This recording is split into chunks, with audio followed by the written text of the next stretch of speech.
Fala galera, aqui é o Tarragô, o seu professor de física da nossa plataforma Sou Mais Online, e o conteúdo da aula de hoje, fenômenos ondulatórios. Exatamente isso. Vamos tratar sobre todos os fenômenos relacionados à ondulatória. A reflexão de uma onda, a refração de uma onda, a interferência entre ondas. Vamos falar de cada um desses fenômenos. E para começar, vamos falar sobre a reflexão. Pois é, as ondas conseguem sofrer reflexão. Nesse tipo de fenômeno, vamos deixar claro que a onda não passa de um meio para o outro. Não passa. Ela retorna para o mesmo meio. Então, o meio de propagação, de incidência nessa onda, é o mesmo meio da onda que refletiu. Se a onda estivesse propagando no ar, ela continua se propagando no ar pós-reflexão.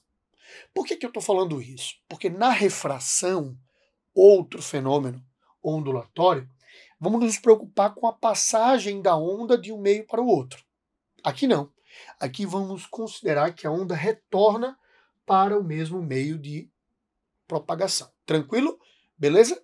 E aí eu vou separar a reflexão do som, a reflexão da luz e a reflexão em uma corda. Vamos começar aqui na ordem, falando da reflexão do som. Como sabemos, o som é uma onda mecânica, tá? 3 dimensões, que se propaga longitudinalmente e, quando sofre reflexão, continua com a mesma velocidade, o mesmo comprimento de onda e a mesma frequência. Tranquilo. Porém, o som ele pode ser dividido em 3 reflexões, 3 tipos de reflexão. Vamos ter o eco, vamos ter a reverberação,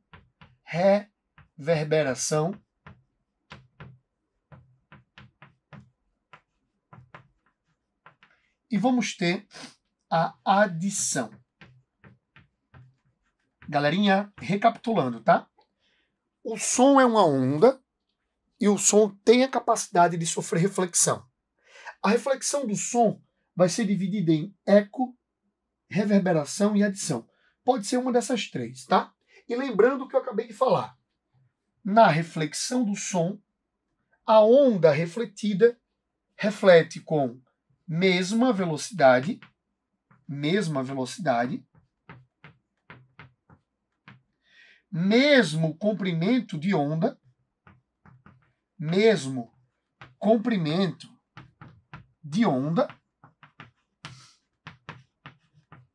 e mesma frequência, tá? Mesma frequência, tá bom? Falei de reflexão, seja do som, de uma corda ou da luz. Falei da reflexão, eu sei que após a reflexão, a onda mantém a mesma velocidade, o mesmo comprimento de onda e a mesma frequência, tá?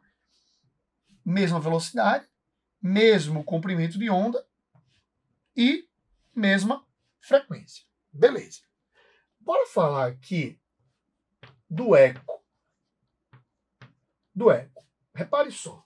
O eco, fenômeno que faz com que a gente perceba o som depois de alguns décimos de segundo. Eu emito uma onda sonora e só percebo minha voz depois de mais ou menos 1/10 de segundo. Exatamente isso. Os cientistas descobriram que o eco acontece num intervalo de tempo de aproximadamente 1/10 de segundo. Peraí. Se eu tenho aqui uma fonte sonora, beleza? Temos uma onda sonora se propagando e vai atingir um obstáculo. Vai atingir uma superfície e vai sofrer reflexão, beleza? Eu tenho a onda incidente e a onda que sofre reflexão.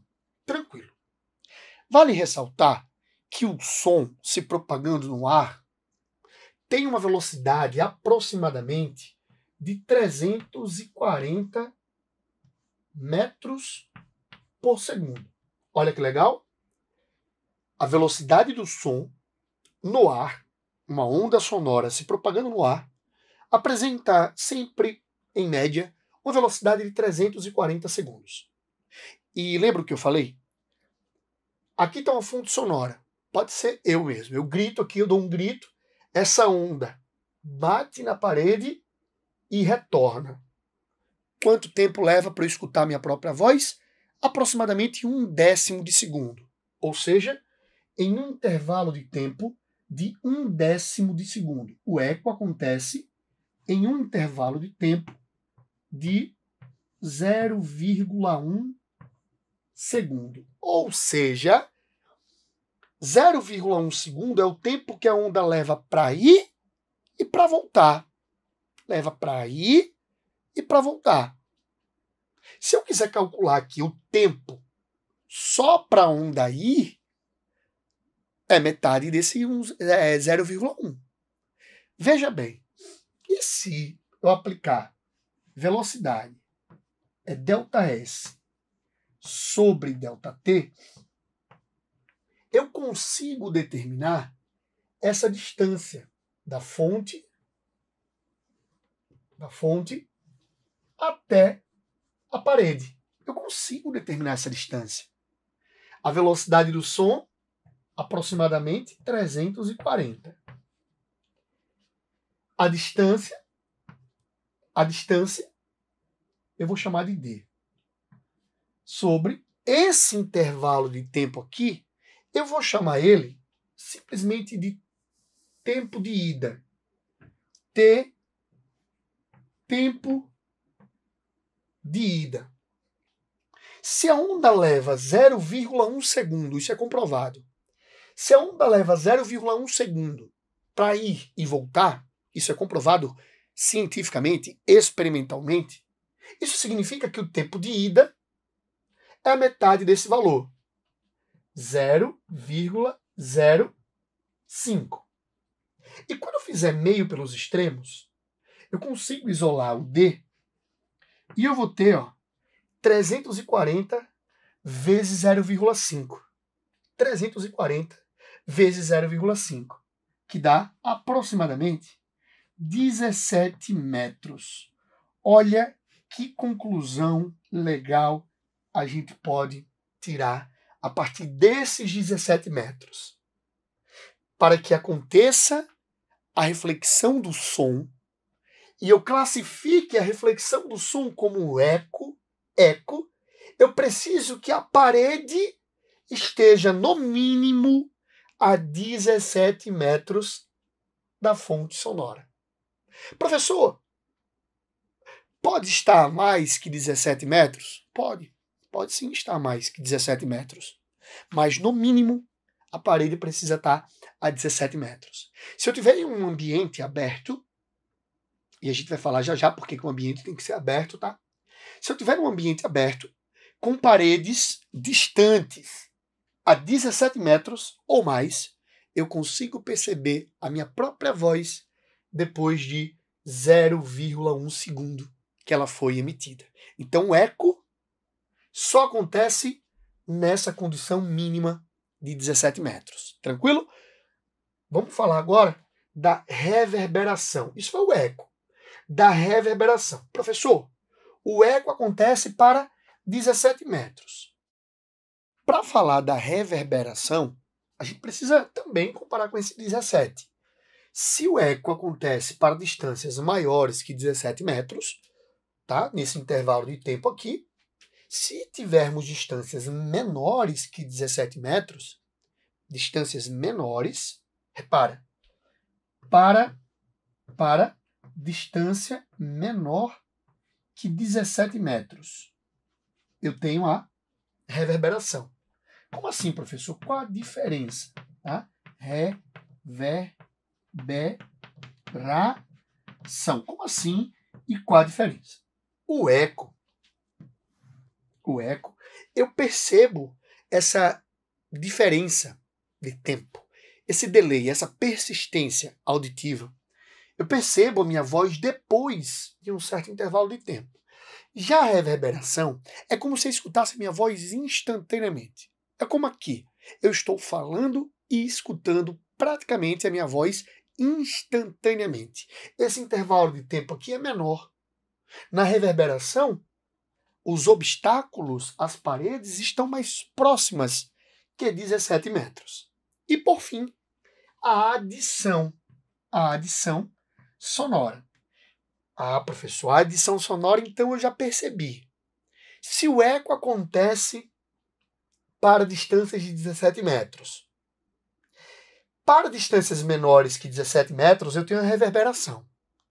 E para distâncias muito menores que 17 metros, eu tenho a adição. Como assim? Uma caixa acústica. Exatamente isso. Se a gente pega uma caixa acústica como a caixa de um violão, ali o som aumenta de intensidade. Ou seja, o reflexo do som dentro da caixa acústica amplifica a intensidade sonora. Então vamos entender mais ou menos o seguinte: paredes muito distantes, acima de 17 metros, eu tenho eco. Eu falo e depois de um intervalo de tempo eu percebo minha própria voz. Em ambientes com distâncias menores que 17 metros, eu escuto minha própria voz assim que eu falo. É a reverberação. Agora, para distâncias bem pequenas, como num banheiro, por isso que a gente canta no banheiro. Cantar no banheiro é bom porque a gente pensa que a nossa voz é muito intensa, é voz de cantor. E na verdade não é. Ou até pode ser, claro, não tem problema. Mas as paredes estão tão perto de você no banheiro, porque geralmente o banheiro é a parte menor da casa, as paredes estão tão perto de você que o banheiro formou uma caixa acústica. O banheiro é uma caixa acústica. O som reflete e sofre interferência, a gente vai falar depois disso, provocando a adição, aumentando a intensidade sonora. Então, repito, o som é uma onda, pode sofrer reflexão, e ao sofrer reflexão, a onda que retorna tem a mesma velocidade, o mesmo comprimento de onda e a mesma frequência. O som, ao sofrer reflexão, pode ser classificada, essa reflexão pode ser classificada como um eco. Também pode ser classificada como reverberação e também pode ser classificada como adição. O segredo está nessa distância. Para distâncias maiores que 17, eco. Para distâncias menores que 17 metros, em ambientes normais, reverberação. Escutar a voz sem essa persistência auditiva, sem essa demora para o retorno. E quando eu escuto minha voz mais intensa, amplificada, eu tenho uma adição sonora. Tranquilo? Vamos agora falar da reflexão da luz. Vamos nessa? Então, galera, vê só. Vamos falar da reflexão da luz. A luz é uma onda eletromagnética. Vale lembrar isso, tá? A luz é uma onda eletromagnética.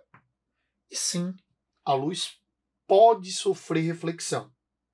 Vamos entender aqui uma superfície refletora. E esse feixe aqui, ó,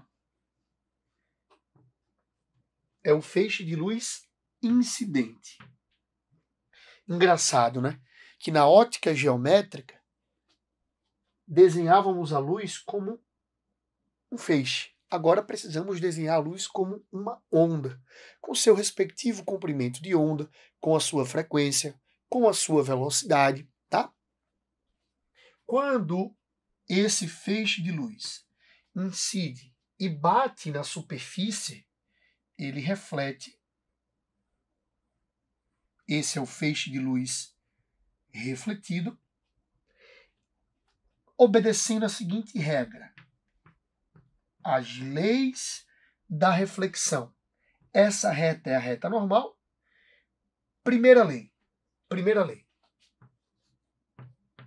Primeira lei. São duas, tá? Primeira lei. A onda incidente, a onda incidente, a onda incidente, a onda refletida e a reta normal são coplanares. Coplanares, tá? São coplanares. Como assim, professor? Estão contidas no mesmo plano, do mesmo jeitinho que a gente fazia na ótica geométrica. E vale ressaltar também que o ângulo de incidência, segunda lei, tá? Segunda lei. Vale ressaltar também que o ângulo de incidência e o ângulo de reflexão, esses ângulos aqui, são ângulos literalmente iguais. O ângulo de incidência é igual ao ângulo de reflexão. Tranquilo, tranquilo, tranquilo. Lembra que eu disse que na reflexão, seja do som, seja de uma corda de violão, seja na luz, a velocidade, o comprimento de onda e a frequência da onda refletida é a mesma, são os mesmos valores da onda incidente. Isso significa que a gente não vai ter, por exemplo, uma mudança no comprimento de onda. A distância daqui até aqui, a distância entre essas duas cristas, é o lambda incidente. Se a gente medir a distância entre essas duas cristas aqui, vai ter o lambda refletido. O lambda da luz que refletiu, da onda que refletiu. Esses lambdas são, por obrigação, iguais. O lambda incidente e o lambda refletido são iguais. Você não tem mudança no comprimento de onda.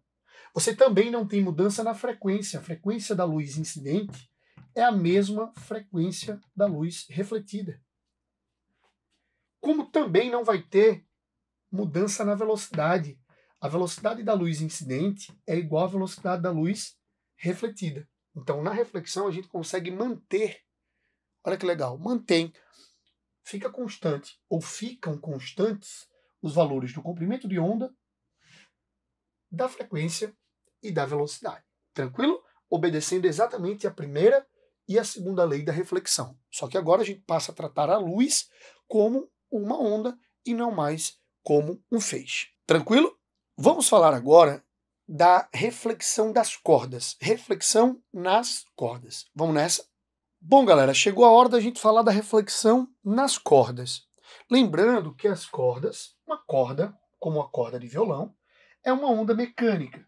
É uma onda mecânica, tá? Só para lembrar mesmo que uma corda é uma onda mecânica e sim, uma onda mecânica pode sofrer reflexão.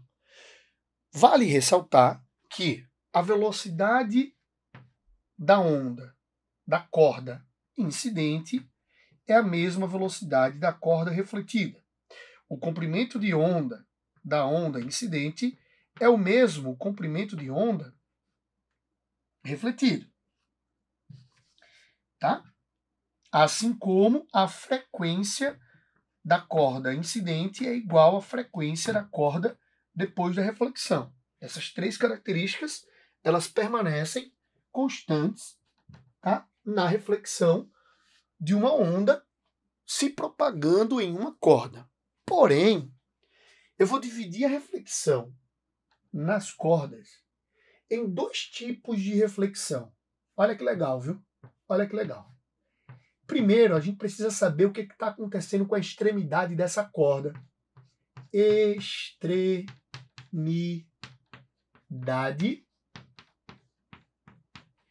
livre. Opa, como assim, professor? A extremidade da corda está livre. Livre. Vamos desenhar uma onda numa corda onde a extremidade dela está livre. Aqui tem a corda que vai oscilar. A corda que vai oscilar tá? Nesse ponto aqui, temos a fonte, ou seja, é aqui que eu provoco o pulso. Essa onda se propaga desse jeito e a extremidade dela, ó, tá livre, livre, livre. Quando ela oscilar, bater lá na ponta e voltar como um chicote, não vamos ter mudança de fase. Como assim, professor? Vamos deixar isso mais claro, tá? Dá licença aqui, presta bem atenção. Eu falei ainda um chicote, né? Como se fosse um chicote mesmo. Você provoca o pulso numa onda, a extremidade dessa corda está livre, bate lá na ponta, né? Ela chicoteia ela na ponta, quando volta com a mesma velocidade, o mesmo comprimento de onda, a mesma frequência e sem mudança de fase. Como assim, professor? Vamos então imaginar uma situação bem didática de uma onda se propagando na corda, ó, desse jeito. Aqui eu tenho a fonte, onde eu provoquei o pulso. E se vocês analisarem, aqui eu tenho a amplitude da onda. Essa é a onda incidente. Essa é a onda incidente. Vamos chamar de I. Onda incidente. A fase dela, o formato dela é uma crista. Vamos colocar aqui uma argola na ponta e um eixo qualquer aqui, ó. E um eixo qualquer. Professor, que é isso? Quer dizer então que a corda está presa no eixo? Não. Por conta da argola, essa argola pode, ó, subir e descer. Ou seja, a argola está livre. Livre. Tá? Quando eu provocar esse pulso, a onda incidente, quando chegar na extremidade livre, que oscilar, ela vai sofrer reflexão,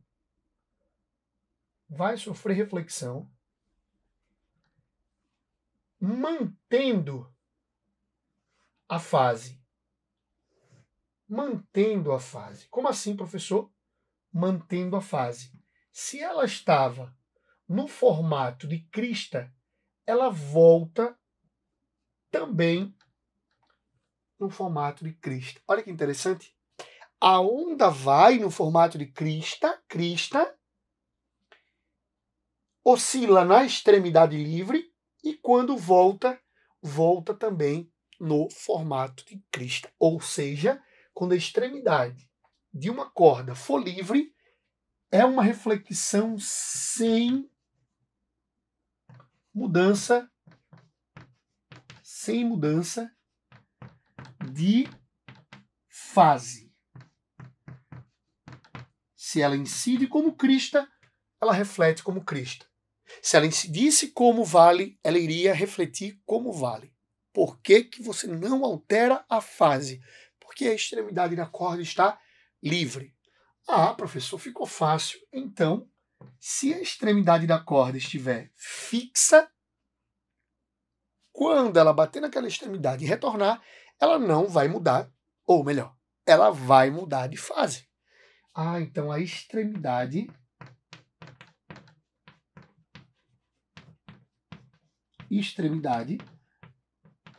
da corda fixa.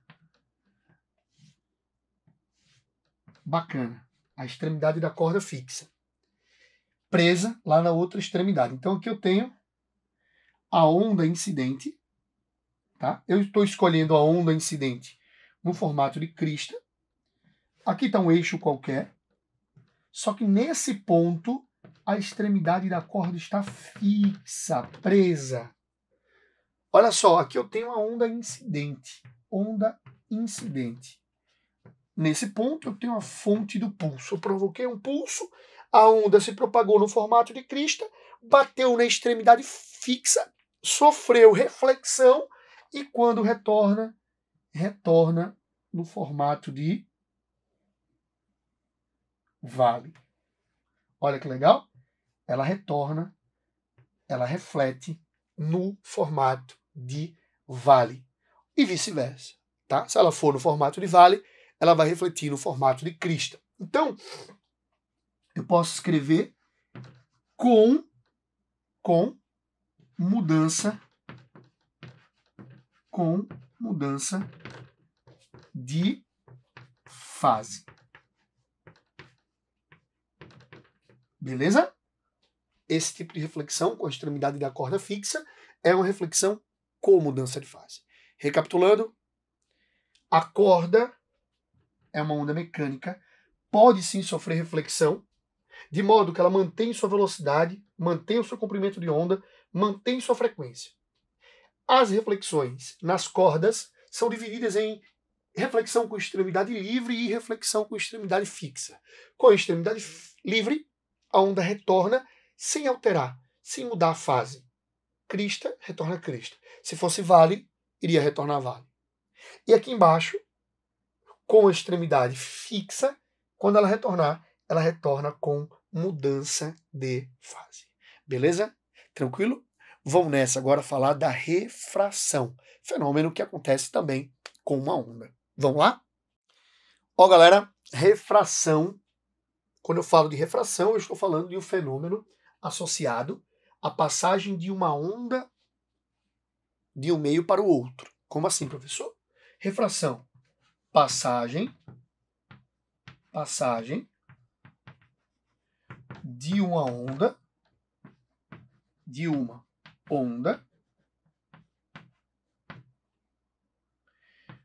meio material ou não, de um meio para outro. Tá? Ou seja, a refração de uma onda pode ser tanto de uma onda mecânica quanto de uma onda eletromagnética. Isso significa que a refração de uma onda pode acontecer com a luz, que é uma onda eletromagnética, como pode acontecer com o som, que é uma onda mecânica. Então vou escrever isso aqui embaixo. A refração ela pode acontecer com a onda mecânica.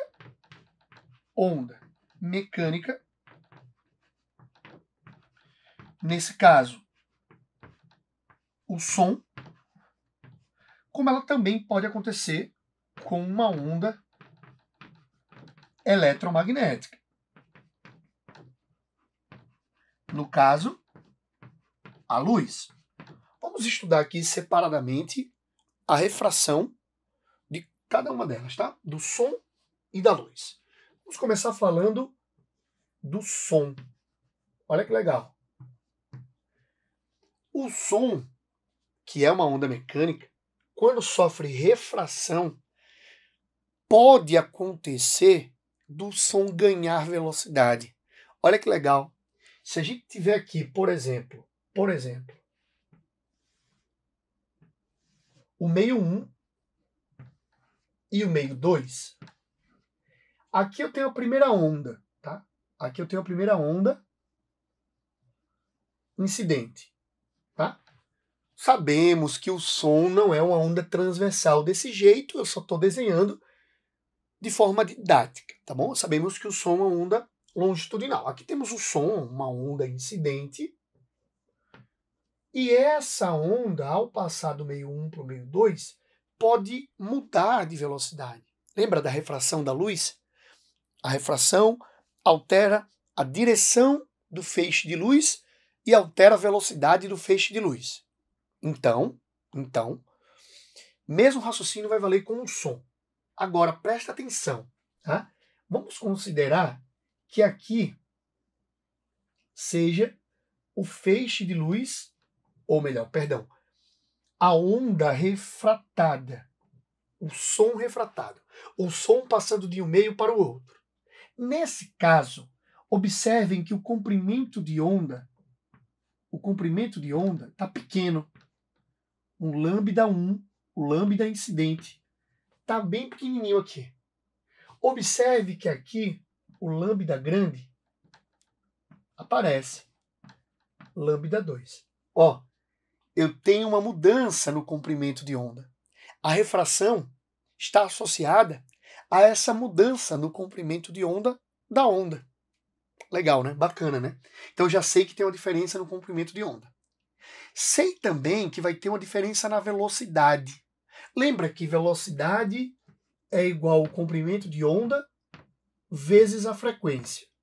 Se o comprimento de onda, por exemplo, aqui aumentou, se o comprimento de onda ficou maior, a velocidade também ficou maior.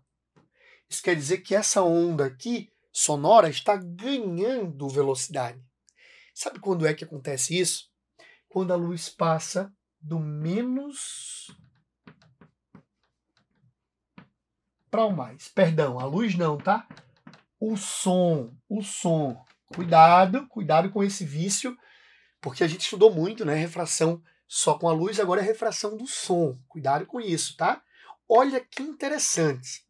Ao contrário da luz, ao contrário da refração que acontece com a luz, o som, quando passa para meios mais densos, ele ganha velocidade. A velocidade da onda refratada fica maior que a velocidade da onda incidente. Por quê? Porque o comprimento de onda fica maior.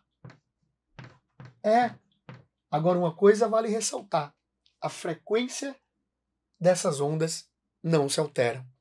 A frequência fica constante. A frequência da onda refratada e a frequência da onda incidente, elas ficam constantes. Você não tem alteração na frequência. Na reflexão, você não tem alteração na frequência. Na refração, você também não tem alteração na frequência. A frequência fica a mesma. Eu só queria dizer para vocês que a luz, beleza, a luz como uma onda, eu sei que ela sofre uma refração, mas o som também sofre refração. O som é uma onda mecânica, também sofre refração.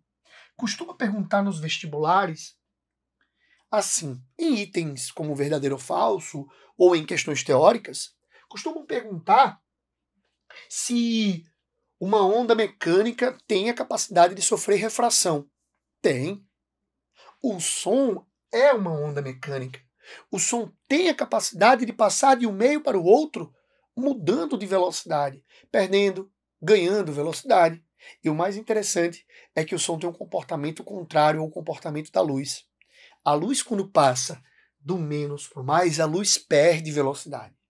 O som, quando passa do menos para o mais, o som ganha velocidade. Isso quer dizer que em meios mais densos, o som se propaga com maior velocidade. Então, se o som passar do ar para o sólido, para uma parede, ele vai se propagar com maior velocidade. O som se propaga com maior velocidade em meios mais densos. Tranquilo? Só para reforçar, a onda eletromagnética, a luz também pode sofrer refração, tá? Eu só vou colocar aqui para a gente fazer esse reforço que a luz pode sofrer refração. Mas, vamos considerar esse feixe incidente aqui. Esse feixe incidente aqui da luz, tá? Incidente. Aqui está a superfície. Aqui está o meio 1. Aqui está o meio 2. Observem essa onda refratada. Observe essa onda refratada. O comprimento de onda aqui é pequeno. O comprimento de onda incidente é pequeno. Esse comprimento de onda aqui está grande. O comprimento de onda 2 está maior.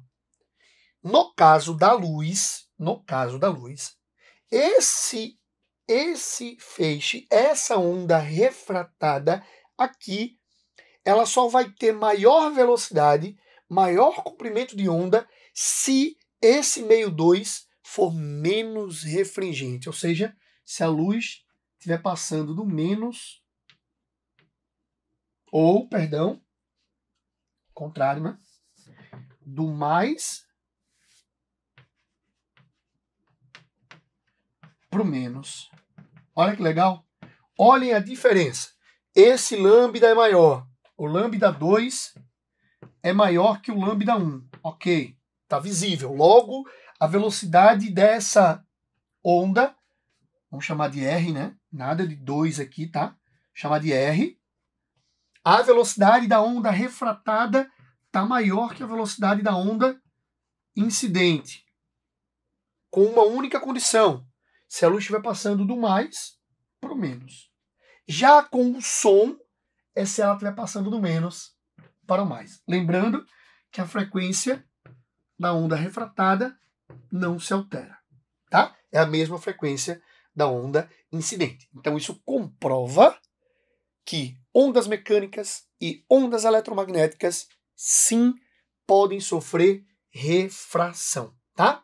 Lembrando que a refração é um fenômeno que acontece tanto com a luz quanto com o som. E se a gente for relembrar e associar com a ótica geométrica, eu tenho a formação de miragens. Lembra disso? Se a luz passa de um meio para o outro, a luz sofre um desvio, podendo refratar ou refletir, formando miragens. Então, cuidado se numa questão cair perguntando qual o fenômeno ondulatório associado à formação das miragens, você vai responder refração da luz. Tranquilo? Vamos agora falar da interferência entre ondas. Vamos nessa? Então, galera, interferência entre ondas. Isso significa que ondas podem sim sofrer interferência. A interferência é um fenômeno associado ao encontro de duas ondas de quaisquer natureza. Isso significa, então, que as ondas eletromagnéticas sofrem interferência, a luz sofre interferência. As ondas mecânicas, como um som, por exemplo, ou até mesmo as ondas de uma corda, também pode sofrer interferência. Essa questão de sofre ou não sofre refração, sofre ou não sofre interferência, sofre ou não sofre reflexão. Essas perguntas são muito normais, muito comuns em vestibulares. Então você tem que ficar ligado para lembrar. Reflexão acontece com quaisquer onda. Refração também. Ondas que eu digo de qualquer natureza, né? E a interferência? Também. Quando eu falo de interferência, eu falo do encontro, ou seja, da superposição, né? Entre ondas, do encontro entre ondas, encontro entre ondas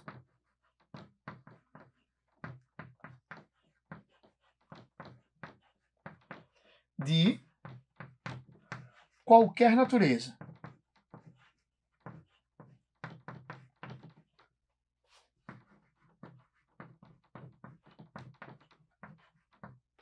Natureza, certo?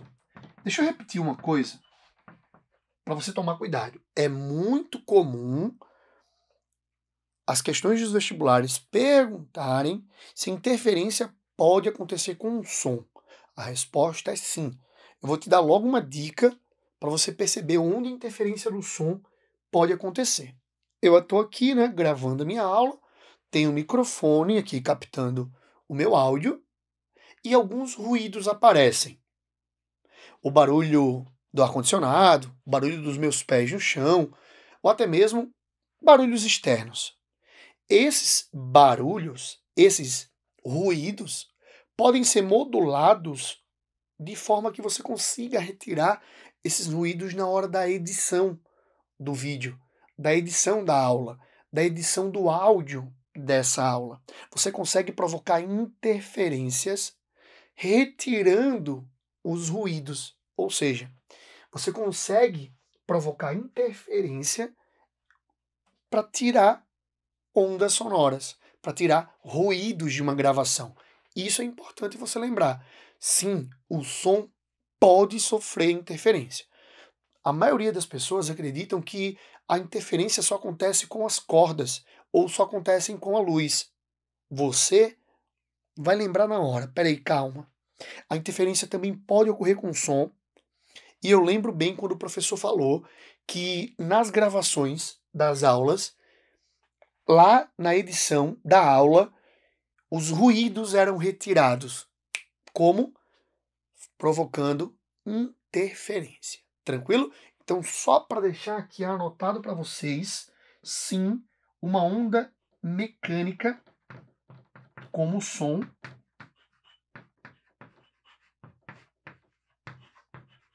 e uma corda,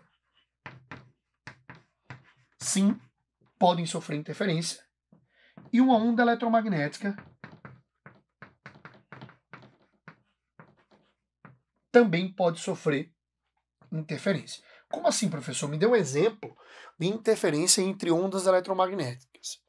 O modo avião do seu celular. O nome já diz. Você precisa entrar num avião, você vai fazer uma viagem, você coloca no modo avião, para que não aconteça interferência entre o seu celular, as ondas eletromagnéticas que chegam ao seu celular e as ondas eletromagnéticas captadas pelo avião, pela torre de comando do avião, para evitar qualquer tipo de interferência entre as ondas eletromagnéticas. Tranquilo?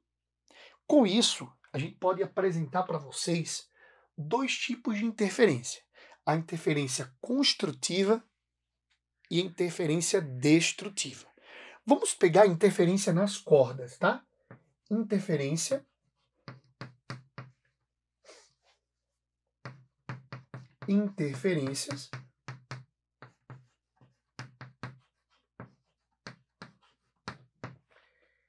nas cordas.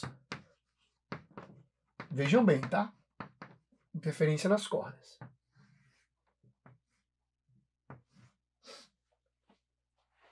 Se eu pegar aqui uma corda esticada com uma crista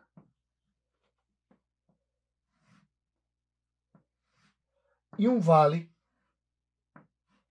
olha que legal. Uma crista e um vale se propagando, essas ondas vão se encontrar e vão sofrer interferência.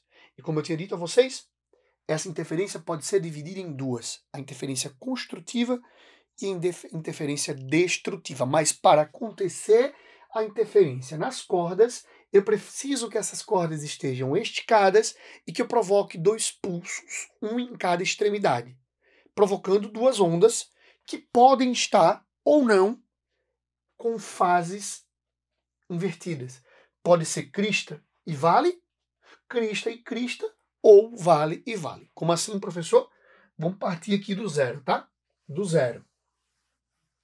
Vamos lá. Vamos começar pela interferência construtiva. Primeira interferência é a construtiva.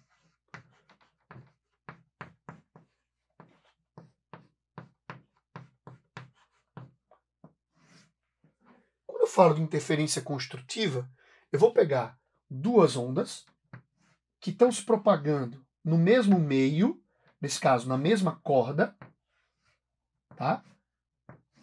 É importante frisar isso, que as ondas precisam estar se propagando no mesmo meio. Aqui eu tenho uma onda indo para a direita, no formato de crista, outra onda vindo para a esquerda, no formato de crista também. Essa onda tem uma amplitude que eu vou chamar de A1, essa onda tem uma amplitude que eu vou chamar de A2. O que vai acontecer? Essas duas ondas vão se encontrar, formando uma onda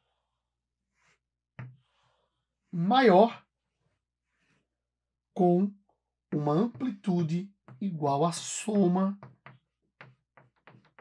das amplitudes de cada uma das ondas. Olha que interessante. A interferência construtiva, uma onda sobrepõe a outra, formando uma onda maior, temporariamente, com uma amplitude aqui, ó, maior, certo? Ah, professor, eu quero calcular a amplitude da onda no momento exato da interferência construtiva. Soma a amplitude de cada uma das ondas. Professor, uma tem 1 metro, a outra tem 1 metro também. Então a onda construída pela interferência dessas duas, 2 metros e assim por diante. Mas o mais interessante vem agora. Depois dessa interferência, as ondas não somem, não desaparecem, não. Elas continuam se propagando como se nada tivesse acontecido. Repara que legal. Elas continuam se propagando como se nada tivesse acontecido. Aqui, a onda que vinha da esquerda, que era uma onda que tinha uma amplitude A2. Aqui, a onda que estava indo para a direita, com amplitude A1. Exatamente isso.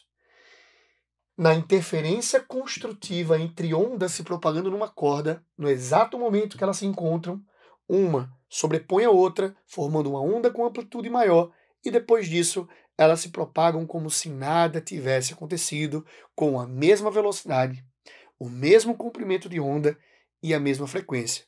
Acreditem, na interferência você não muda nem a intensidade, nem a velocidade, nem o comprimento de onda, nem a frequência. Você muda a intensidade, o tamanho da onda. Aqui você conseguiu construir uma onda maior, com amplitude maior, tá? Então vamos escrever, isso é importante, tá? Vamos escrever aqui no cantinho. Na interferência, aqui no cantinho, tá? Na interferência, a velocidade permanece constante, o comprimento de onda também, tá? Da onda 1, da onda 2, da onda 2, da onda 1, não muda. O comprimento de onda permanece constante também. A frequência permanece constante também. A única coisa que vai mudar é a amplitude. Nesse caso, na construtiva, vamos botar aqui a amplitude, ela fica alterada. A amplitude fica maior na interferência construtiva. Beleza? Vamos falar da interferência destrutiva. Óbvio, então, que é o contrário. Essa onda, ela precisa ter uma fase invertida em relação a essa. Vamos nessa. Ó, interferência destrutiva. Para acontecer interferência destrutiva entre duas ondas numa corda, é necessário, então, que as ondas tenham fases contrárias. Essa aqui está no formato de crista, essa está no formato de vale. Quando elas se encontrarem, uma vai conseguir destruir a outra.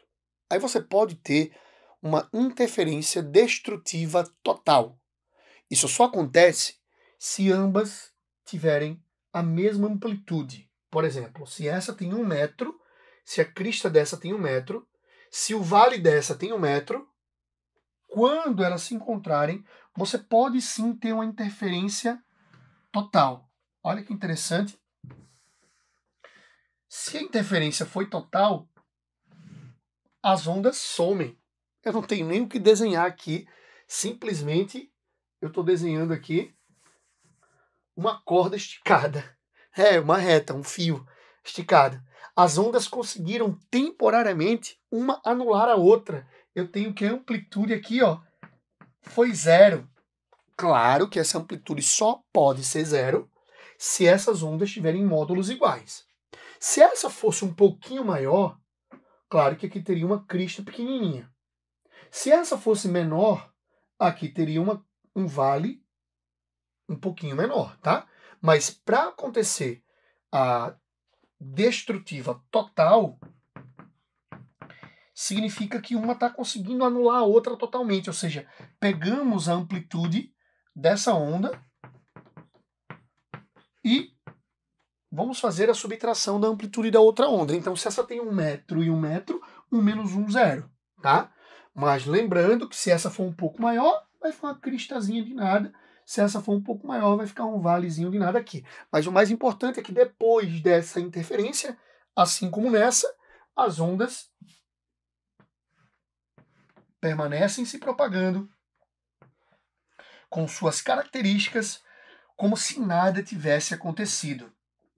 Essa aqui, a A2, essa aqui, a A1. Beleza?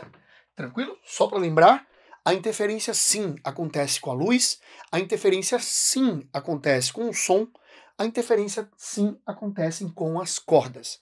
Lembrem-se, não caiam na pegadinha de que a interferência não acontece com o som. De jeito nenhum.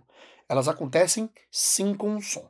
Mas agora vamos falar sobre a interferência entre ondas circulares. Olhe que interessante. Ó, galera, interferência entre ondas circulares, tá? Eu vou escrever aqui interferência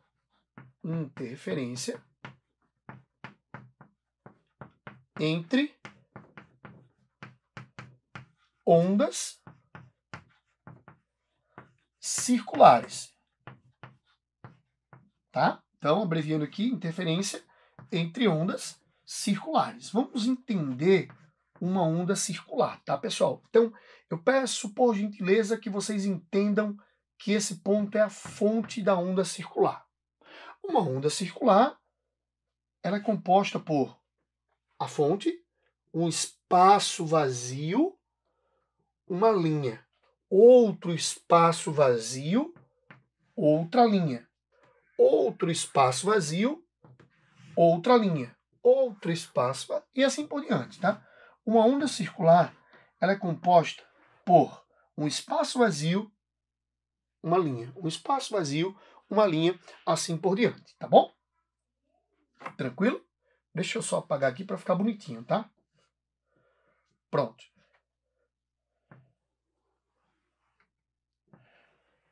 Lembrando, uma onda circular, ela é composta por um espaço vazio, uma fonte, um espaço vazio, uma linha. Um espaço vazio.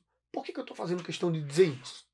As linhas, é como se você estivesse olhando uma onda por cima. Você está olhando a onda por cima aqui, ó.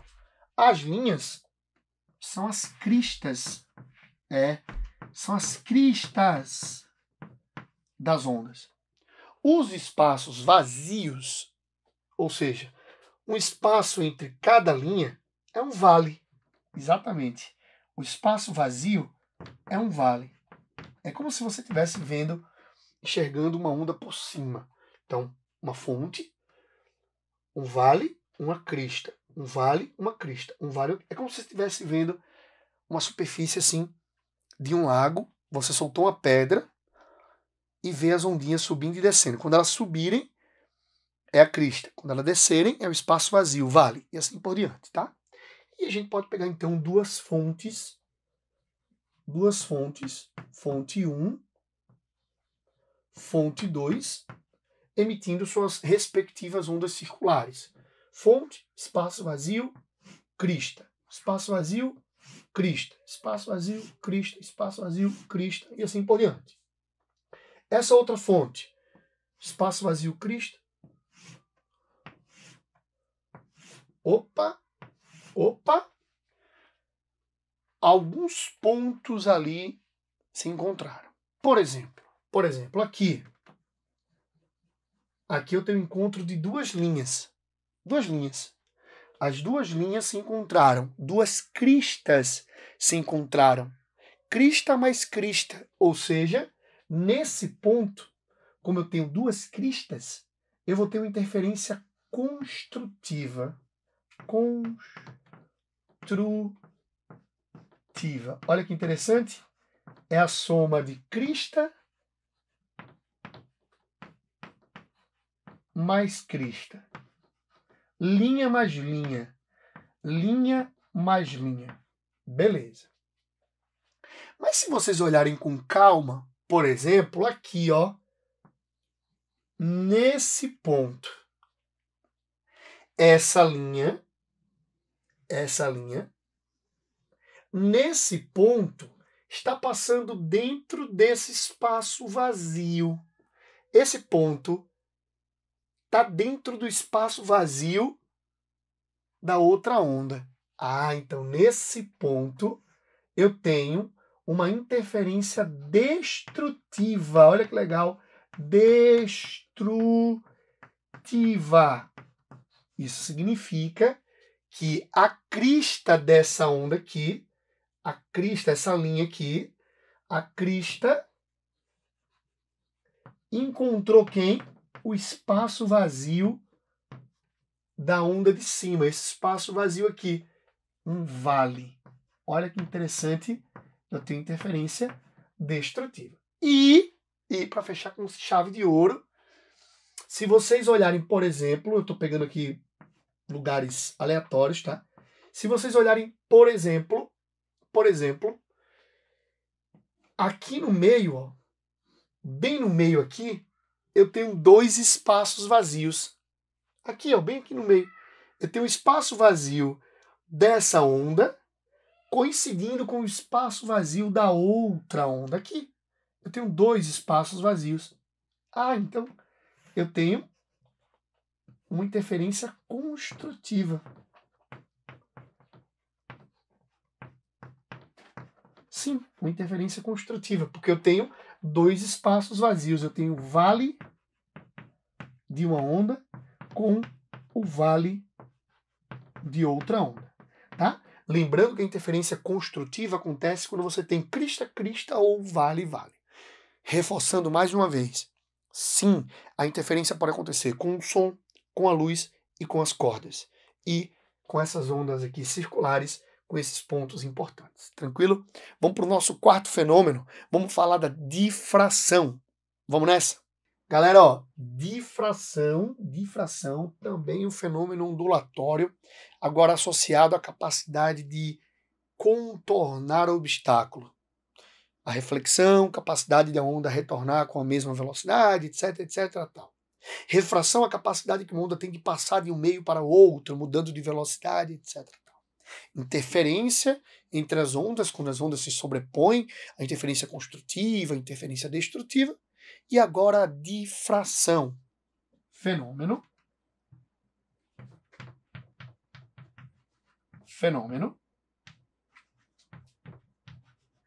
associado à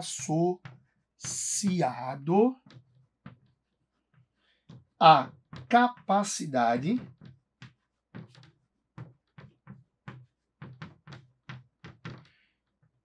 que uma onda, ou a capacidade de uma onda, de contornar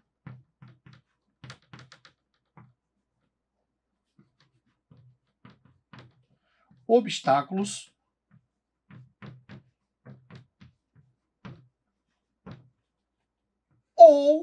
ou melhor, eu vou colocar aqui, ou não, né? Eu vou colocar aqui e de, entre aspas, passar. Vou botar entre aspas não, né? Para ficar bonitinho. Obstáculos e a capacidade de passar por abertura ou aberturas. Por aberturas. Agora sim, entre aspas, muito pequenas, tá? Sim, minha gente, exatamente isso. A capacidade que uma onda sonora ou uma onda luminosa, isso já comprova, isso que eu acabei de falar já mostra que a difração pode acontecer com o som, com a luz, tanto faz. A capacidade que essas ondas têm de passar por aberturas muito pequenas, muito pequenininhas, ou até mesmo de contornar obstáculos, é chamado de difração. Exatamente.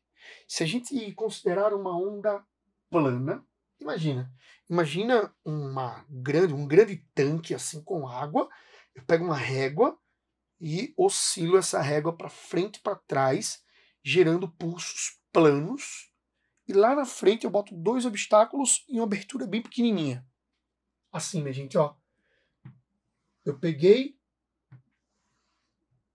um tanque com água, eu oscilei esse tanque, olha que legal.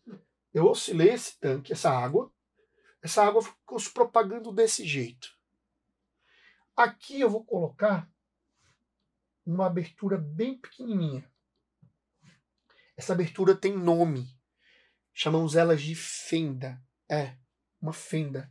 Uma fenda bem pequena. Fenda. Fenda significa abertura bem pequena. Quando essa onda plana chegar nessa abertura bem pequena, ela vai sim conseguir passar por aquela fenda, ela vai conseguir, só que ela assume um novo formato, gerando uma nova frente de onda. Olha que legal. Eu vou tirar esse nome fenda e olha o que acontece. surge um novo formato, agora um formato circular, uma nova frente de onda. Claro que a frequência dessa onda não muda, ela fica constante. Isso significa que a frequência antes e depois é a mesma. A velocidade não muda, a velocidade também fica constante. E o comprimento de onda também não muda, também fica constante, tá? Isso é importante lembrar. O que muda mesmo, pessoal, é o formato. É o formato da onda. Uma nova frente de onda é gerada. Para cada abertura, para cada fenda dessa, eu gero uma nova frente de onda. Olha que interessante. A difração é a capacidade que uma onda tem de contornar obstáculos e passar por aberturas muito pequenas, gerando uma nova frente de onda. Eu vou até anotar isso aqui, tá? Entre aspas, nova frente de onda. Isso, depois da difração, eu tenho uma nova onda, uma nova frente de onda. Com a mesma frequência, com a mesma velocidade, com o mesmo comprimento de onda, mas isso cai muito no vestibular. Perguntando desse jeito, o que acontece depois da difração? Surge uma nova frente de onda com um novo formato. Uma nova frente de onda. Esse é o princípio de Hegels. Princípio de Hegels. Após a difração, surge uma nova frente de onda. É como se criasse uma nova onda. Mas eu vou repetir para vocês uma coisa. A luz, sim, pode sofrer difração. O som, sim, pode sofrer difração. Isso comprova que a difração também acontece com ondas eletromagnéticas. A difração também acontece com ondas mecânicas.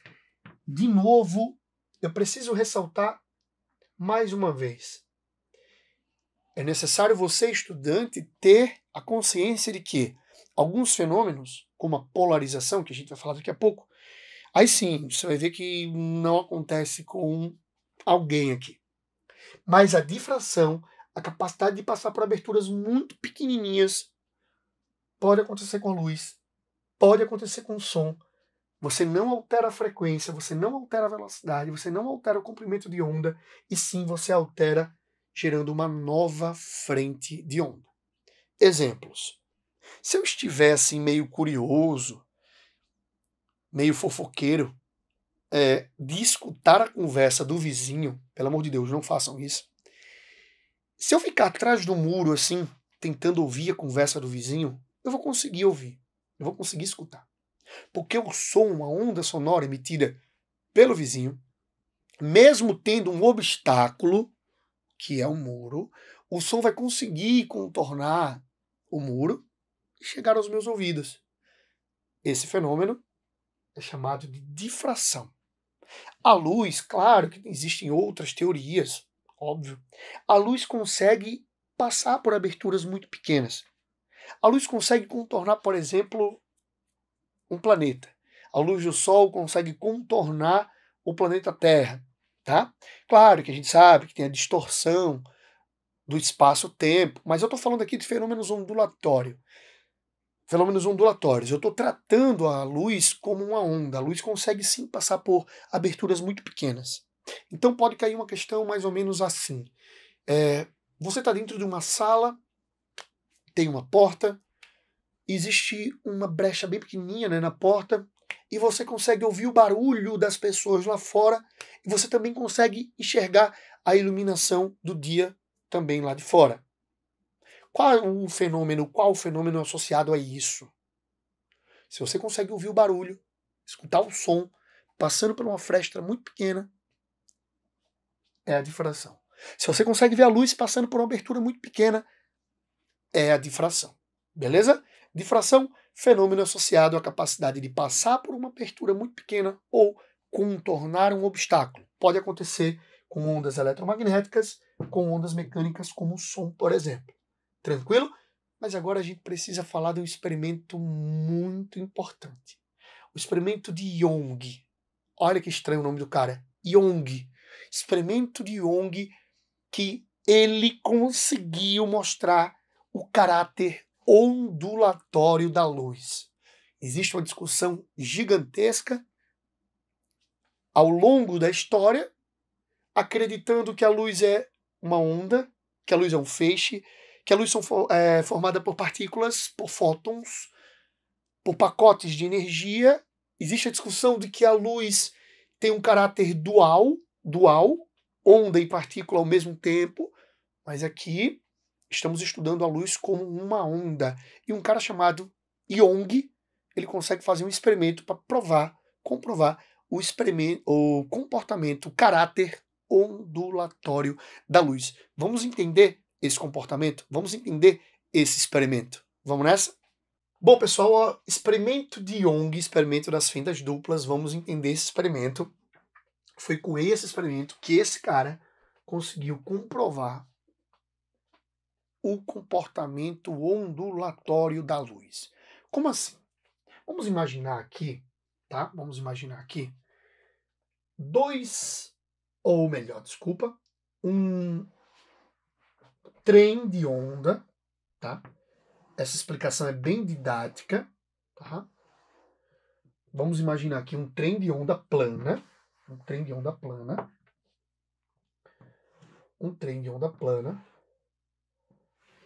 Ah, professor, as ondas luminosas não são ondas planas, tal. Enfim, é só uma explicação, um modo didático de explicar o raciocínio dele. Claro que foram feitos com feixes de luz, passando por aberturas muito pequenas, tá? Aqui a gente tem um trem de onda plana.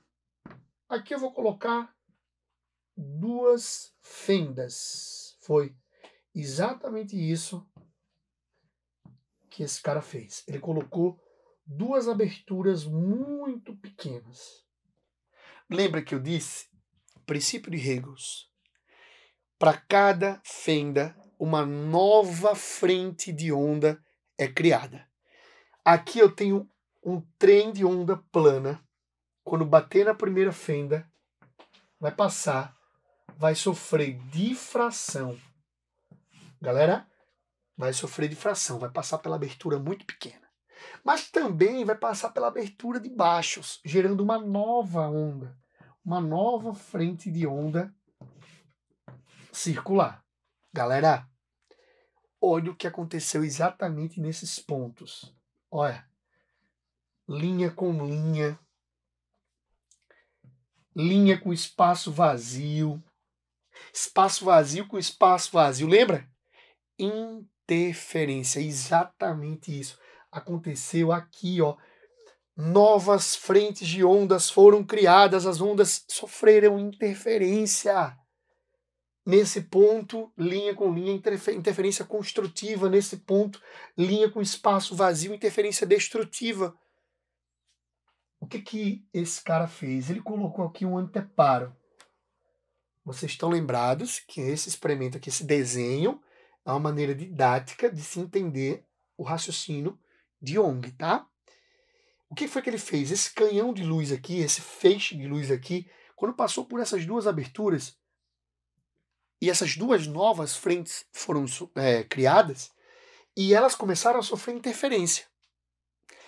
Essas ondas chegam até o anteparo. O anteparo pode ser uma tela, pode ser uma parede, tá? Olha o que aconteceu. Quando Young observou, olhou, quando ele parou para olhar para esse anteparo, para essa tela, uma parte estava escura, a outra parte estava clara, a outra parte estava escura, a outra parte estava clara. Como assim, professor? Claro, escuro. Claro, escuro. Oxe, professor, não estou entendendo. Deixa eu desenhar aqui com o dedo mesmo, viu? Vai ser com o dedo mesmo. Ó, claro, escuro, claro, escuro, claro, escuro. Como assim, professor? Regiões claras.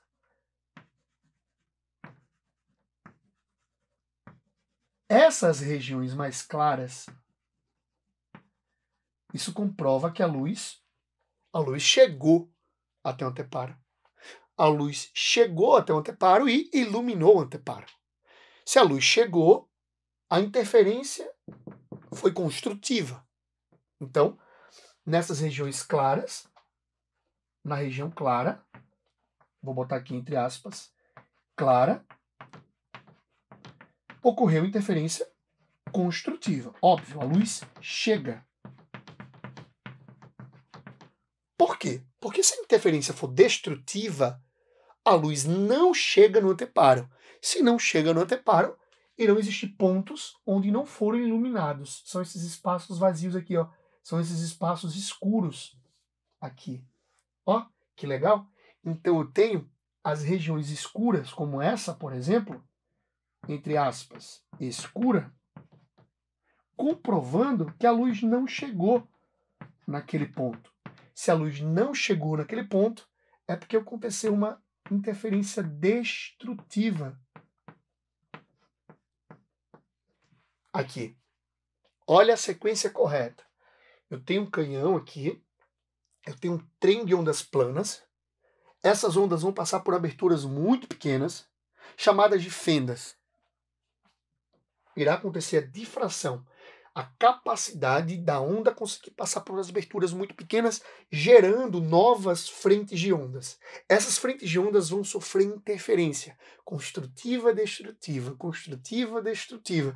E quando esse feixe de luz, essa propagação da onda luminosa chegar no anteparo, só algumas regiões vão estar iluminadas e outras não, na sequência, claro, escuro, comprovando que a luz sofreu interferência. Young sentou na cadeira e disse, peraí, se a luz sofre interferência, e a interferência é um fenômeno associado a ondas, então a luz é uma onda. Palmas para Young. Recapitulando então, galera, difração, fenômeno associado à capacidade de um feixe de luz ou uma onda sonora passar por aberturas muito pequenas ou contornar obstáculos. Quem comprova, quem traz esse experimento para comprovar o caráter ondulatório da luz é um cara chamado Young, que fez um experimento chamado de experimento das fendas duplas. Tá? Deixa eu só anotar aqui. Caráter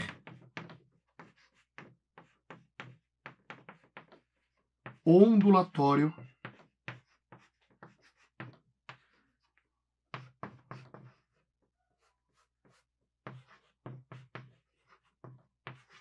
da luz. Beleza? Show de bola? Vamos nessa agora falar do nosso quinto fenômeno. Vamos falar da polarização. Vamos nessa. Bom, galera, vamos falar agora da polarização, tá? Fenômeno no qual uma onda transversal... Eu vou grifar isso aqui por ser muito importante mesmo. Fenômeno no qual uma onda transversal, vibrando em várias direções, passa a vibrar em direções selecionadas. Eu tenho uma onda transversal que ela pode vibrar nas 3 dimensões. Na direção I, na direção J, na direção K. Tanto faz. Pode ser uma onda eletromagnética que tem as 3 dimensões, tá? Ela passa a vibrar em uma única ou em direções selecionadas. Quando eu falo em direções selecionadas, eu uso os filtros polarizadores, tá? Um filtro polarizador. É esse filtro que vai selecionar quais as dimensões da onda consegue continuar se propagando. Por exemplo, aqui eu peguei esse filtro na vertical, uma abertura vertical. Essa aqui, essa dimensão, vai bater na trave, não vai conseguir passar. Eu vou pegar aqui para vocês, vou pegar 3 GIS, tá, coloridos, cada um de um tamanho, ou melhor, do mesmo tamanho, cada um de uma cor, certo? E vou colocá-los aqui assim, ó. Colocar esses 2 perpendiculares e um terceiro formando a terceira dimensão. Vocês estão vendo aí, é uma situação que tem 3 dimensões, uma situação cúbica, tá? Como aqui, né?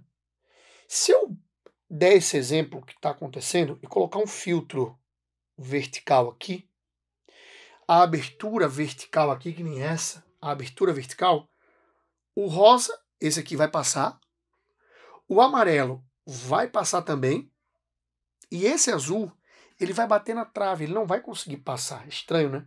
Explicar assim desse jeito. Mas, ó, aqui eu tenho as 3 dimensões, tá? Se eu boto uma abertura vertical, o rosa entra, passa, o amarelo, que é vertical, também passa, e o azul não vai passar. O azul vai bater de lado aqui, não vai passar. Ou seja, eu vou ter apenas a propagação do eixo que estava na vertical, vai continuar na vertical, o J. Desse aqui, que era para frente, vai continuar para frente, o I. Professor, e se eu quiser quebrar outra dimensão, selecionar outra direção de propagação? Eu boto um na horizontal. Eu posso colocar aqui, ó, um filtro na horizontal. Se eu botar um filtro na horizontal, eu lembro que o rosa e o amarelo tinham passado, né? O rosa e o amarelo tinham passado. Se eu botar outro filtro aqui na horizontal, o amarelo não vai conseguir passar. Só vai passar o rosa. Então, só vai passar uma dimensão. Ou seja, eu tenho filtros que são polarizadores. Eu consigo selecionar a direção de propagação e de vibração de uma onda através desses filtros. O que vale ressaltar é que isso pode acontecer com ondas transversais. Opa, como assim? Isso só pode acontecer com ondas transversais. A luz é uma onda transversal? Beleza. Todo mundo fala que a polarização, esse filtro das dimensões, tal, só acontece com a luz. Não é bem assim. Pode acontecer com qualquer tipo de onda transversal. Uma corda mesmo. Uma corda é uma onda transversal e uma onda mecânica. Ah, professor. Imagina aqui que a gente tem uma corda, aqui uma fonte, né? Onde eu vou pegar uma corda e vou provocar um pulso. Esse pulso é todo bagunçado assim. Tem várias dimensões. E aqui tem um filtro.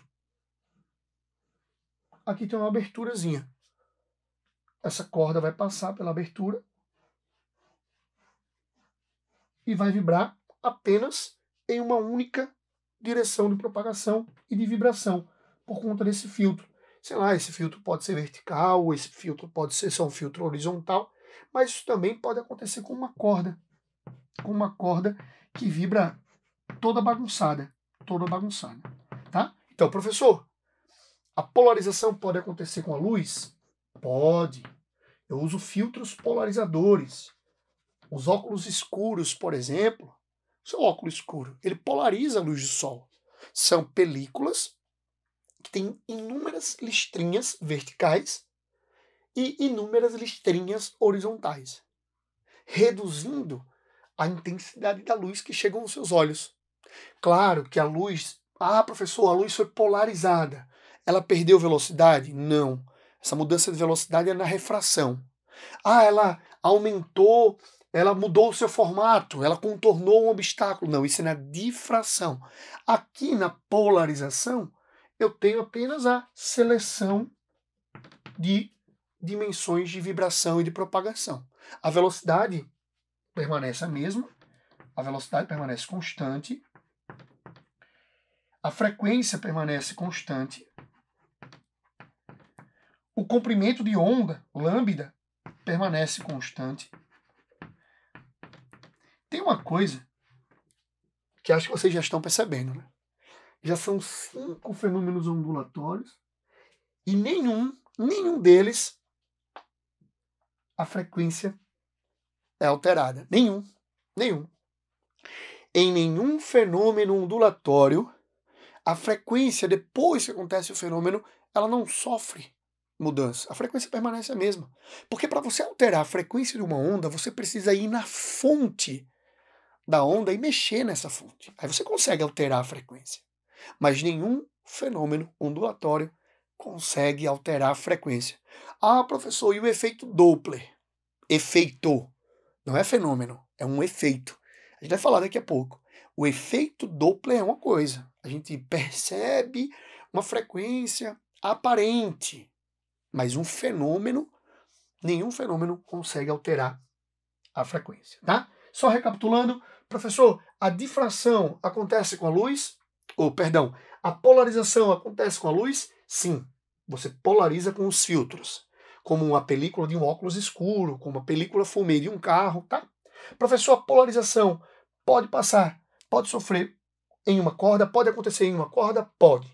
Se eu botar a mão assim, alguém tiver uma corda aqui passando pela minha mão, essa corda pode vir toda bagunçada aqui. Quando ela passar na minha mão, nessa abertura nesse filtro, ela vai se propagar em uma única dimensão, tá? Agora vem a cereja do bolo, o segredo. A difração acontece com a luz? Acontece. A difração acontece com uma corda? Acontece. No vestibular, eles costumam fazer a gente se confundir? Sim. O que eles dizem no vestibular? Que a difração só acontece com a luz, só acontece com as ondas eletromagnéticas. Verdadeiro ou falso? Falso. A polarização pode acontecer com a luz, pode acontecer com as cordas, pode acontecer com uma onda eletromagnética verdadeira, como também pode acontecer em uma onda mecânica verdadeira. Ah, então se acontece uma onda mecânica, pode acontecer com um som também. Não. Não, com som não pode. Então, observação. Com som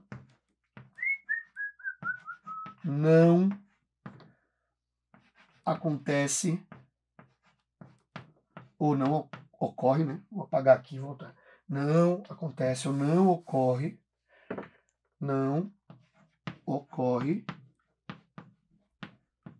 polarização. Por quê, professor? Por que com o som não acontece polarização? Porque o som não é uma onda transversal. O som é uma onda longitudinal. Beleza? Vamos agora falar da ressonância. Vamos nessa? Bom, galera, chegou a hora da gente falar da ressonância. Repara só. Fenômeno que ocorre quando um sistema de partículas recebe energia periodicamente numa frequência igual a uma de suas frequências próprias de vibração. Como assim, professor? Imagine que a gente tem aqui um conjunto, um sistema de partículas, né, ligadas uma à outra, tá? Vamos supor aqui que as moléculazinhas estão ligadas uma à outra, tá? Formando aqui um sistema qualquer de partículas, beleza? Como nessa situação, tá? Sabemos que essas partículas têm uma vibração natural. Essas partículas, por existirem aqui, elas já têm vibrações próprias, né? Pelas ligações, pelo tipo de ligações que existem entre elas, ela já tem uma vibração natural. Que a gente não conhece especificamente a vibração, as vibrações naturais dessas partículas. Eu vou começar a emitir aqui ondas, tá? Ondas. E, repara só, se essa onda que eu estou emitindo tem uma frequência F1, e as moléculas já tinham uma frequência natural de vibração, também chamada de F1, repara só, que eu também posso chamar aqui de F2, e se F1 for igual a F2, se a frequência com que eu fico emitindo a onda, emitindo energia, for a mesma frequência de vibração natural das moléculas, eu digo que esse sistema entra em ressonância e começa a vibrar com amplitudes cada vez maiores, chegando ao ponto de essas ligações serem rompidas e você consegue, vamos dizer, quebrar aquele sistema. Isso acontece com uma taça de cristal. Uma taça de cristal é uma superfície muito fina, tem suas partículas, suas moléculas com suas vibrações naturais. Se eu conseguir emitir uma onda sonora, uma nota musical que emite energia periodicamente com a mesma frequência natural daquelas moléculas da taça, a vibração ou as vibrações das moléculas da taça têm a mesma frequência da vibração da onda sonora que eu emiti. Nesse caso, eu digo que esse sistema entra em ressonância, está em ressonância e as moléculas começam a vibrar com uma amplitude cada vez maior, podendo romper essas ligações, quebrando a taça. Tranquilo? Isso acontece muito também, o fenômeno da ressonância acontece muito também em situações simples. Por exemplo, eu posso pegar uma folha de papel bem esticada e começo a emitir com a minha voz ondas sonoras, notas musicais bem específicas perto dessa folha de papel. Dó, ré, mi, fá. E começo a perceber que essa folha de papel bem fina, ela começa a vibrar com frequências iguais às das ondas que eu estou emitindo. Então eu digo que a folha de papel, quando começa a vibrar, por conta dessa onda que eu estou emitindo, ela entrou em ressonância, ou seja, passam a vibrar com frequências iguais. Ou a folha de papel passa a vibrar com a mesma frequência que a minha voz. Tranquilo? Dizemos então que um sistema está em ressonância quando as frequências atingidas se igualam e o sistema de partículas começam a vibrar com amplitudes cada vez maiores, podendo ser rompidas, podendo conseguir a ruptura dessas ligações e quebrar, como por exemplo, uma crista de cristal. Tranquilo? É assim também, é através da ressonância também, que a gente consegue entender o funcionamento de um alimento dentro de um micro-ondas. Você só consegue esquentar lá a comida no micro-ondas porque as moléculas de água dentro do seu alimento, é claro, os alimentos têm sim na sua composição moléculas de água, essas moléculas de água vibram, se agitam por conta das ondas do forno micro-ondas. Repito, se eu tenho um sistema de forno micro-ondas, eu coloco um alimento lá dentro, ligo o aparelho. Essas ondas emitidas pelo aparelho fazem com que as moléculas de água do alimento vibrem cada vez mais. E a gente sabe, quando eu consigo agitar as moléculas que compõem um corpo, eu consigo aumentar a temperatura desse corpo. E a gente diz então que um alimento foi aquecido no forno micro-ondas por conta da ressonância. Tranquilo? Beleza? São 6 os fenômenos ondulatórios e chegou a hora de a gente falar agora de um efeito chamado efeito Doppler. Único efeito que a gente vai perceber uma frequência aparente. Lembrando que os fenômenos ondulatórios não apresentam mudança na frequência. Para você mudar a frequência de uma onda, você precisa ir na fonte da onda para poder mudar. Tranquilo? Vamos falar do efeito Doppler. Vamos nessa? Vamos falar do efeito Doppler. Olha só. Quando eu falo de efeito Doppler, eu quero que vocês coloquem na cabeça de vocês uma possibilidade da frequência estar alterada. Como assim, professor?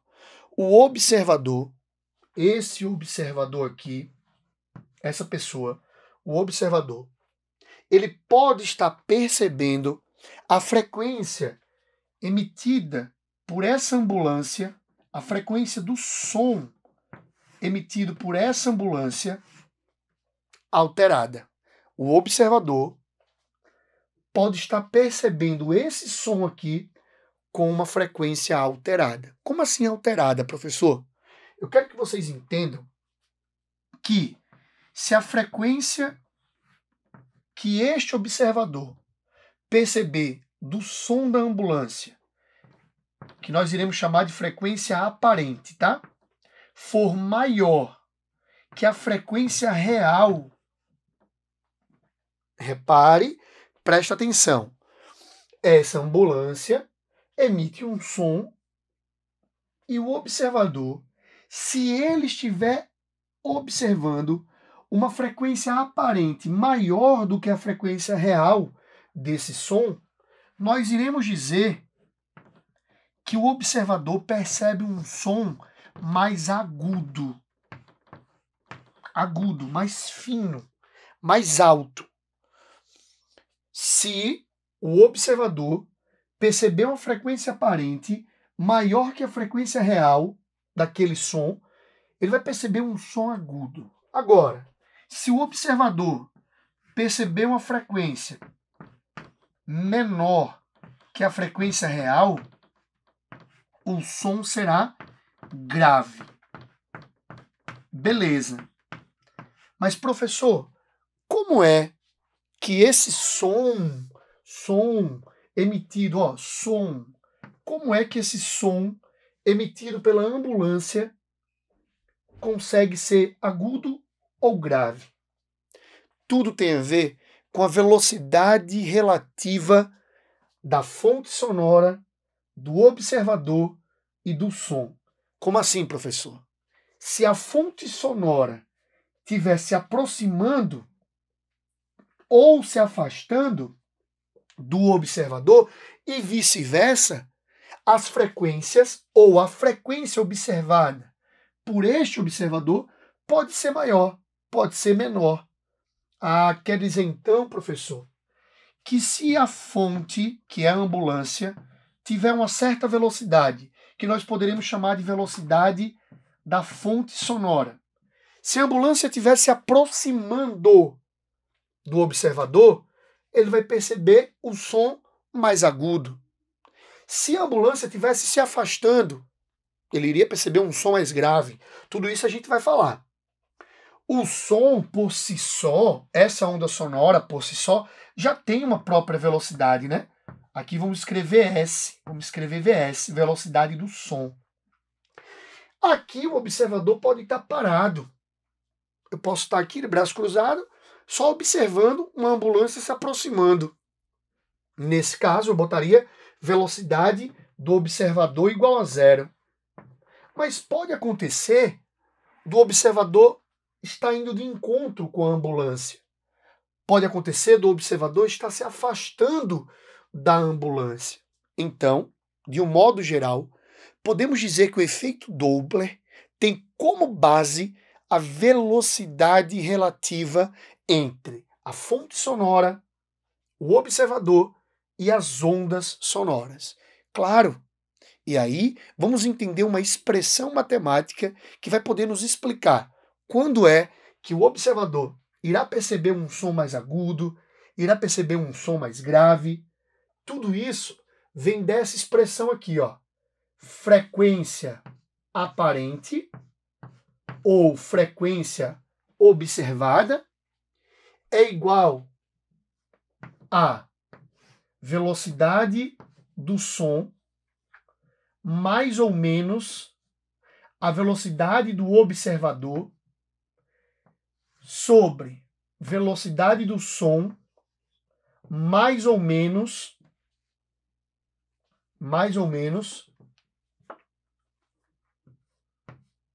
a velocidade da fonte sonora, no caso a velocidade da ambulância, multiplicado pela frequência real, frequência R. Vamos, com calma, identificar de novo cada um desses elementos. Tá? Aqui é a frequência aparente, tá? Se essa frequência aparente tiver bem maior do que a frequência da própria fonte, nós iremos dizer que o som está bem agudo. Se essa frequência estiver menor, nós iremos dizer que o som está grave. Então, a frequência percebida por um observador depende se a fonte se aproxima ou se afasta dele e vice-versa. Tranquilo. Professor, velocidade do som, sabemos que no ar é aproximadamente 340 metros por segundo. Tá. Com a velocidade do som eu não vou me preocupar. Se o observador estiver parado, eu nem vou me preocupar também. Eu vou colocar aqui, ó, 0. Concordam?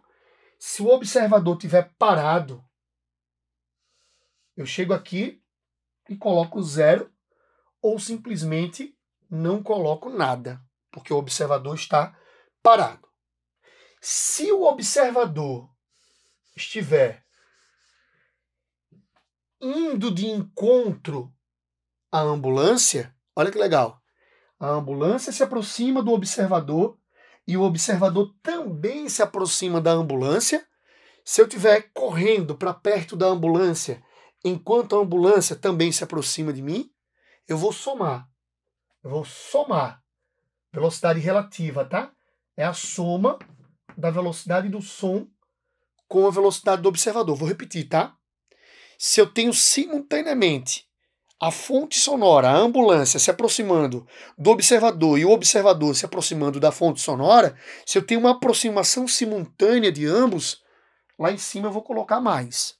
Lá em cima eu vou colocar mais velocidade do som mais a velocidade do observador. Tranquilo? Porém, eu vou colocar menos se o observador se afastar gradativamente da fonte. Como assim? Imagina um observador indo para a direita com 30 metros por segundo.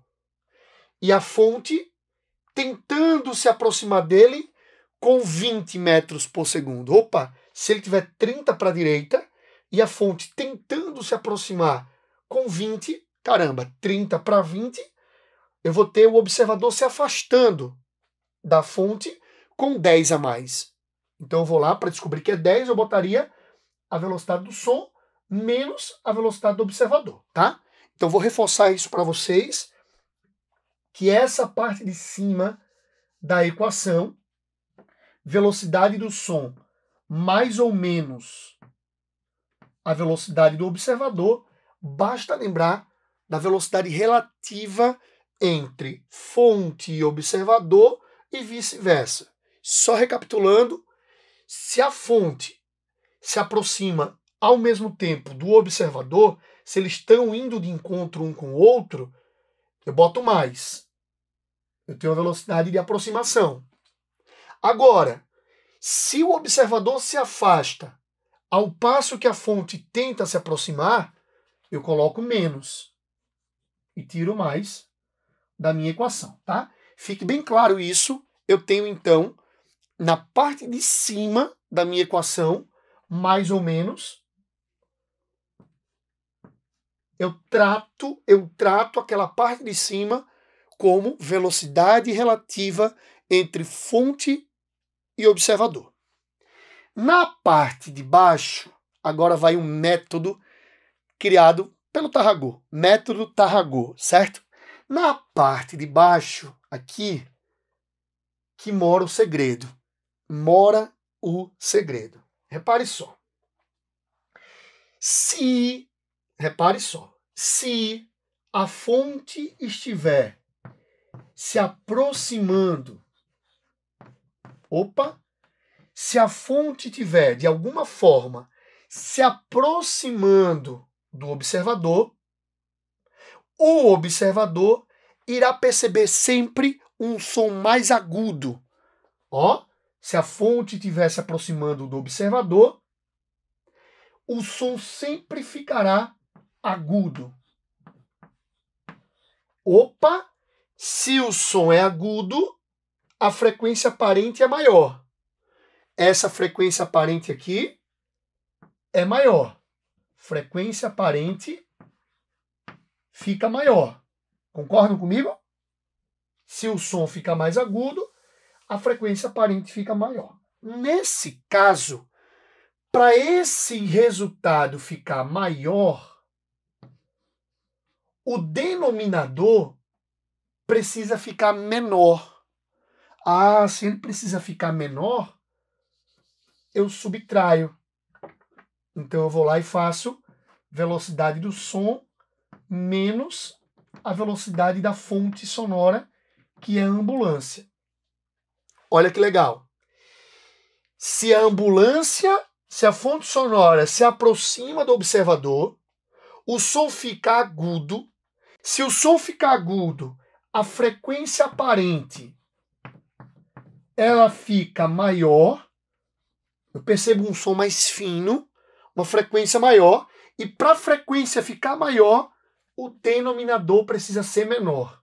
Eu subtraio a parte de baixo. Se, de alguma forma, a ambulância estiver se afastando do observador, se eu tiver um afastamento, se a ambulância estiver se afastando do observador, o som fica grave sempre. O som fica grave. Opa! Se o som fica grave, a frequência aparente tem que ser menor. A frequência aparente tem que ser menor. Se a frequência aparente tem que ser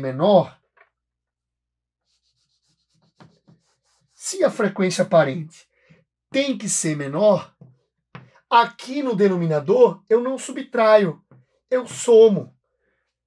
Se eu quero que essa frequência fique menor, é necessário que o denominador fique maior. Então é necessário que eu faça a soma da velocidade do som com a velocidade da fonte. Professor, bacana, viu? Gostei desse método. Vamos relembrar aqui? Professor, o que é o efeito Doppler? O que é o efeito Doppler? Um efeito que consegue mostrar uma frequência aparentemente maior ou aparentemente menor, deixando o som mais agudo ou mais grave. Professor, e quando é que eu percebo que o efeito Doppler está acontecendo?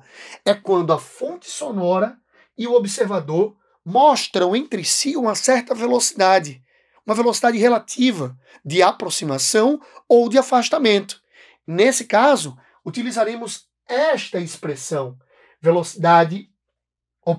frequência aparente, a frequência percebida pelo observador, é igual à soma da velocidade do som, velocidade do som mais ou menos a velocidade do observador, dividido por velocidade do som mais ou menos velocidade da fonte, tudo multiplicado pela frequência real do som emitido.